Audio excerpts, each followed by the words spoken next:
Hey, everybody, welcome back to the Train Hard and Recover Smart podcast. I'm your host, Thomas Flanagan. If you follow me on social media, you'll see that this week I kind of started opening up about, how fitness and self-care have taken a big uh, priority in my life. Um, you know, on the 27th of July, 4 years ago, life was hard. It was incredibly tough. I found myself in a pretty dark place. I came close to giving up on everything. But then, by miraculous, a friend of mine, sent me a text and started talking to me, and things, kind of changed from there. And that single act of kindness and support set me on a journey of self improvement that I'd like to share with you today. After this life changing moment, I realized that I needed to make some significant changes in my life. It was time to prioritize my well being and start taking care of myself. That's when I decided to dive headfirst into fitness and self care, not just for me. I mean, well, yeah, just for me. I mean, for the longest time that I can remember, I've always put other people ahead of me.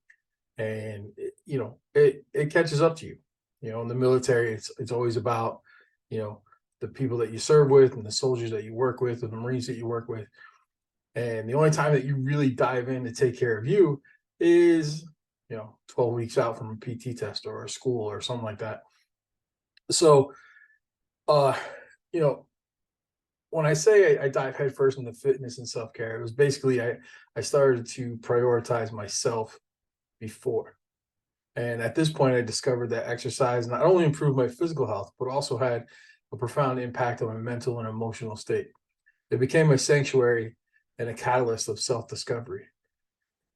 As I was saying, always putting everybody else above me and before me, you know, took its toll. I wasn't taking care of myself, and you know, it was just a very, very hard time. I had a lot of things going on in my personal life that just caught up with me and affected me. So not until November of last year did I really decide to put myself first, unapologetically. Yeah, I can't talk. Again, I've been neglecting my own needs for too long, and it was taking a toll on me. So I made a commitment to invest in self care, to love and care for myself like I would for a dear friend. It was a challenging decision to make, but it was necessary for my well being and personal growth. Now, I've learned a valuable lesson along the way. Every new day brings with it an opportunity to improve ourselves. It doesn't matter how small the steps are. What matters is that we keep moving forward. So every morning I wake up with determination to be a little bit better than yesterday. It's a process, and I embrace that process. You'll notice that most of my social media posts have the hashtag be better than yesterday. And that's where it comes from, is always approaching a new day as a new opportunity to improve. um I enjoy that I've found fitness again for myself, and I see the benefits of it. And it's not just going to the gym and lifting weights and and that's it. That's not it. It's just getting up and moving. I have certain goals that I set. The way technology is today, I have a move goal on my Apple Watch. I have to hit 700 calories a day. I have to exercise for 40 minutes a day. I've got to stand up 6 times a day from my chair or from the couch or wherever I'm at. So it keeps me moving. Those there I use as motivators and reminders, and the accountability part to keep me moving, keep me going. Um, so, having the dog makes life a little bit easier. Not too much, but just a little bit. Um, so fitness wise, that's something that I can figure out. It was the self-care part. It was all that other stuff that didn't make sense to me. Before, how could meditation help? Meditation helps a lot. It lets you focus on one certain thing. Every day I do a different type. And again, I use my Apple fitness program. Some days I'll do a 5-minute meditation on focus or kindness or gratitude. Um, Recently, I started doing ones before I go to bed for sleep. It just helps you get in a better state of mind when it comes to that part. With self care, also, it's taking care of my body. I am 47. I'm getting older. Things don't recover as quickly, so I do certain things to help with my self care. I have a strict regimen of uh, certain movements I do, certain stretches. I use massage guns to help my legs with circulation. I have a sauna blanket. I have compression therapy that I do. I've just introduced cold plunges, and I'll tell you, for the last, I think I've been doing it since Tuesday this week. So we're what, on day 4 or 5. Um, I noticed a big change. I've noticed a change, not a huge change, but a big change so far.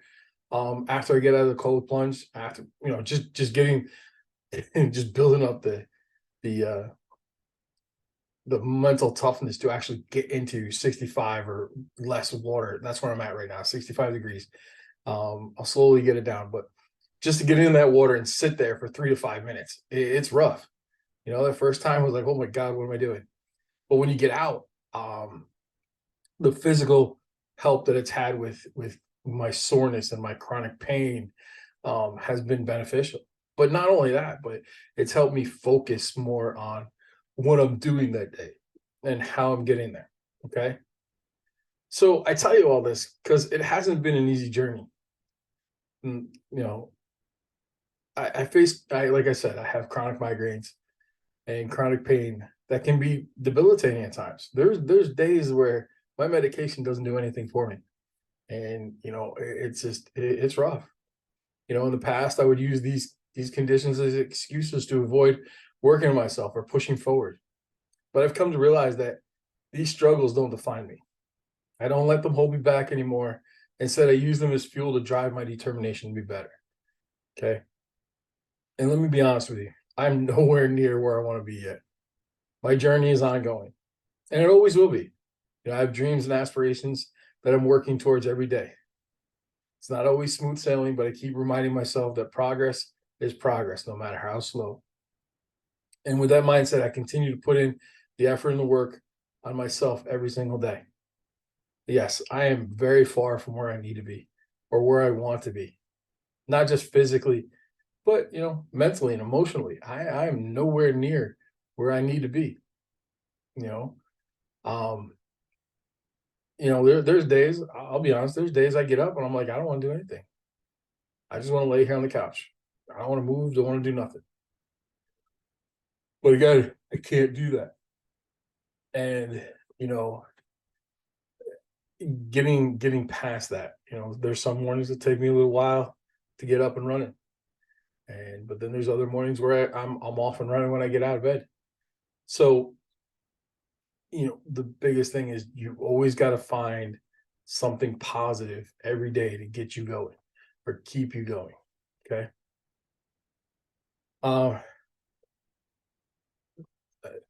it kind of leads me into, one of the most profound lessons I've learned is that asking for help is not a sign of weakness. It's a testament to our strength.